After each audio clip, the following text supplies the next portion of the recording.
You made a financial decision today. Maybe you bought something you didn't need. Maybe you avoided something you did. Maybe you told yourself you'd start saving next month and somehow next month never comes. You didn't make that choice because you're bad with money.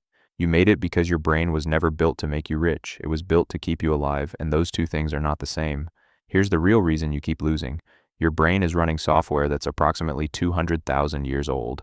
It was written in a world without bank accounts, compound interest, or credit card debt.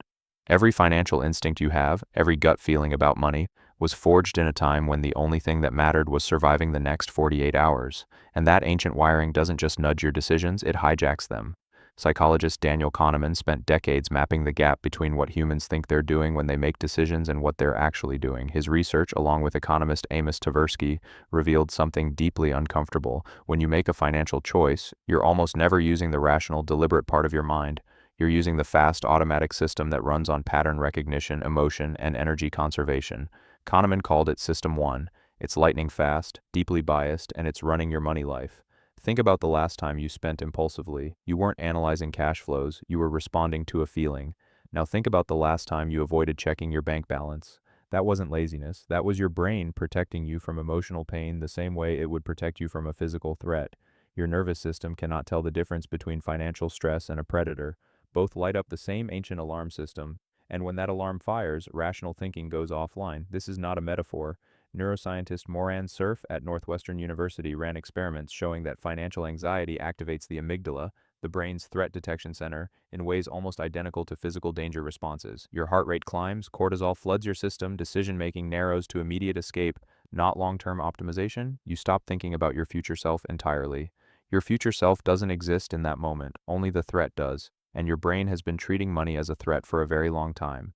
Here's where it gets stranger. Loss aversion. It's one of the most documented phenomena in behavioral economics, and it might be the single most expensive glitch in the human mind. Kahneman and Tversky discovered that the pain of losing money is roughly twice as powerful as the pleasure of gaining the same amount. Losing $20 hurts approximately as much as winning $40 feels good, not a little more, twice as much. That asymmetry is baked into your neurology. Think about what that means for your investment decisions, for your savings habits, for every time you've held onto a bad stock because selling felt like admitting defeat. You weren't being irrational, you were being exactly what evolution made you. In a world of physical scarcity, loss was catastrophic. Losing your shelter, your food, your tribe, those weren't setbacks, they were death sentences. So your brain learned to fear loss with an intensity that outweighs any rational calculation. That fear got passed down through generations. And now you're trying to build wealth with it. How much has loss aversion cost you? What did you not invest in because failure felt too vivid? What did you not sell because the pain of locking in a loss was unbearable? There is another layer, present bias. This is the brain's tendency to overvalue what's happening right now and to dramatically undervalue what's coming later. Behavioral economist Richard Thaler won the Nobel Prize in 2017 partly for his work explaining this exact pattern. When you're offered a choice between $100 today and $110 in a week, most people take the 100 today. The math is obvious. The $10 is a 10% return in 7 days. No investment on earth does that. But your brain doesn't run the math, it runs the survival calculation. A resource in your hand right now is safe. A resource promised for later might never arrive. Take the certain thing. Always take the certain thing. That's why budgeting feels like self-punishment. That's why retirement savings feel like money disappearing. Your brain doesn't experience a contribution to your future self as saving. It experiences it as losing, because your future self is a stranger, and you don't sacrifice for strangers. You sacrifice for your tribe, for the present moment, for the immediate situation in front of you. Researcher Hal Hershfield at UCLA has spent years studying how people perceive their future selves using brain imaging. When he showed participants brain scans and asked them to think about themselves now versus themselves in 10 years, something startling appeared.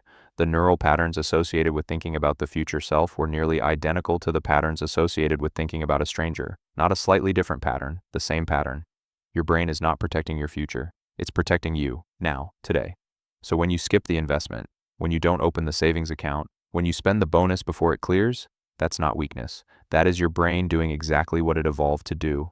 The problem is the environment has changed completely and the software hasn't. This is where it compounds, because the financial systems that surround you were not built to help you overcome these biases, they were built to exploit them. Every subscription service you've ever forgotten about is leveraging present bias. The pain of cancellation feels immediate. The benefit of canceling, saving money month after month, feels abstract and distant, so you keep paying. Retail stores are architected around your loss aversion, limited time offers, last one in stock. Prices crossed out to show you what you're not losing. Every one of those signals fires your amygdala. Every one of them is designed to make your rational brain step aside and let the old brain drive. Credit cards exploit the psychological distance between spending and paying. Research by Drazen Prelek and Duncan Semester at MIT found that people consistently spend more when paying by credit card than when paying with cash. Not just a little more, sometimes more than double depending on the category, because the pain of payment, which your brain uses as a natural brake on spending, gets separated from the act of spending itself. No pain at the register, pain arrives in 30 days. By then, the purchase is already encoded as a positive memory and the bill feels like a surprise attack. Your brain didn't evolve to handle deferred payment. It evolved for immediate exchange. Something for something, right now. Now consider what happens when you try to save, when you try to invest, when you try to do the things that financial math says are obvious and rational. You're not just fighting laziness, you're fighting 200,000 years of survival programming, marketing systems worth trillions of dollars engineered to override your willpower, and a financial product ecosystem that profits directly from your confusion and your inaction. Most people who fail to build wealth aren't irresponsible, they're fighting the wrong battle with no map. So what do the people who actually build wealth do differently? They don't win by having more willpower. Willpower is a finite resource, and research by Roy Baumeister has shown that it depletes with use, just like a muscle.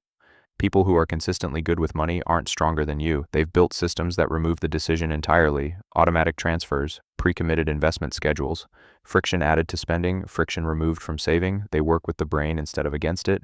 They make the future self feel closer. They make losses feel smaller by reframing them as learning costs or entry prices. They use present bias in reverse by setting up automatic behaviors that make saving the default and spending the thing that requires effort. They didn't fix their brain. They redesigned the environment around it. Here is what no one tells you. The fact that your brain is hardwired the way it is doesn't make you a victim. It makes you human. The only difference between someone who struggles financially and someone who builds wealth isn't intelligence, income level, or even willpower. It's whether they know the game being played inside their own head. You can't update 200,000 years of evolutionary programming, but you can know it's there. You can see it when it fires. You can notice when the amygdala is making the decision instead of you. And in that noticing, even half a second of awareness, there is a gap. And in that gap is every financial decision you'll ever get to make again. The choice you made today that felt impulsive, emotional, or irrational. Your brain wasn't broken. It was running perfectly. The question is whether you're going to keep letting it run unchecked or whether you're finally going to learn how to drive it. Because the real reason you can't seem to get ahead with money isn't your income, your discipline, or your choices. It's the same reason it's always been. Your brain made a decision before you did. It always does. The only question left is whether you're going to let it make the next one too.